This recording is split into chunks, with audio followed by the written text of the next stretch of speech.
सहारा enterprises तुमच्या स्वप्नातली गाडी आता कमी किमतीत। इचलकरंजी शहरालगत असलेल्या कबनूर चंदूर रोडवर कोन्नूर पार्कमधल्या सहारा एंटरप्राइजेस इथं पश्चिम महाराष्ट्रातली विविध बँका आणि फायनान्स कंपन्यांनी जप्त केलेल्या जुन्या दुचाकी आणि चारचाकी गाड्यांची विक्री केली जाते। शोरूम किमतीपेक्षा 25 ते 50% कमी दरात, उत्तम स्थितीत आणि संपूर्ण कागदपत्रांसह त्वरित डिलिव्हरी। दुचाकी 20,000 पासून पुढे तर चारचाकी 50,000 पासून पुढे। आपल्या पसंतीची कार किंवा बाईक आता अगदी परवडणाऱ्या दरात घेऊन जा। विश्वास, पारदर्शक व्यवहार आणि उत्तम सेवा हेच आमचं वैशिष्ट्य। पत्ता Konnur Park, Kabnur Chandur Road, Ichalkaranji. Proprietor Rajubhai Ajgar. संपर्क 8055810910 आणि 9860785786। सहारा एंटरप्राइजेस, दर्जा, विश्वास आणि बचत यांचं परिपूर्ण ठिकाण।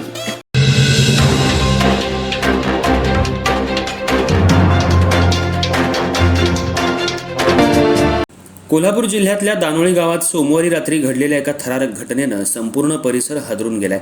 एका 40 वर्षीय व्यावसायिकाचं अपहरण करून त्याचा खून केल्याची धक्कादायक माहिती समोर आली आहे। मृत व्यक्तीचं नाव भरतेश राजगोंडा टोपगोंडा असं असून शेरीमळा परिसरातील शेतात ही घटना घडल्याचं समजतंय। विशेष म्हणजे अपहरणानंतर आरोपींनी तब्बल 25 लाख रुपयांची खंडणी मागितल्याची माहिती पुढे आली आहे।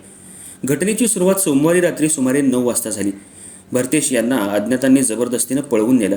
काही वेळानंतर त्यांच्या स्वतःच्या मोबाईलवरूनच त्यांच्या चुलत भावाला कॉल करण्यात आला। या कॉलमध्ये मोठी रक्कम घेऊन ठराविक ठिकाणी येण्याचा आदेश देण्यात आला। यानुसार भरतेश यांचा भाऊ महावीर आणि त्याचे 2 मित्र सांगितलेल्या ठिकाणी गेले, मात्र अपहरणकर्त्यांनी सतत लोकेशन बदलत त्यांना गोंधळात टाकलं। काही वेळातच मोबाईल बंद करण्यात आला आणि संपूर्णपणे संपर्क तुटला। दरम्यान काही तासानंतर भरतेश यांचा खून झाल्याची माहिती समोर आली आणि एकच खळबळ उडाली। घटनेची माहिती मिळताच संतप्त ग्रामस्थांनी जयसिंगपूर पोलीस ठाण्याकडे धाव घेतली।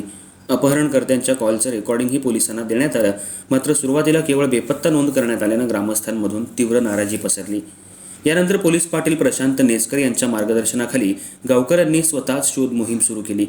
या शोध मोहिमेदरम्यान शहरीमळा रस्त्यालगत उसाच्या शेतात भरतेश यांची गाडी आणि चप्पल आढळून आलं।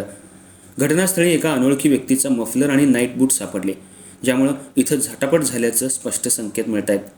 घटनेची गंभीरता लक्षात घेऊन सकाळी पोलीस निरीक्षक गोरे घटनास्थळी दाखल झाले।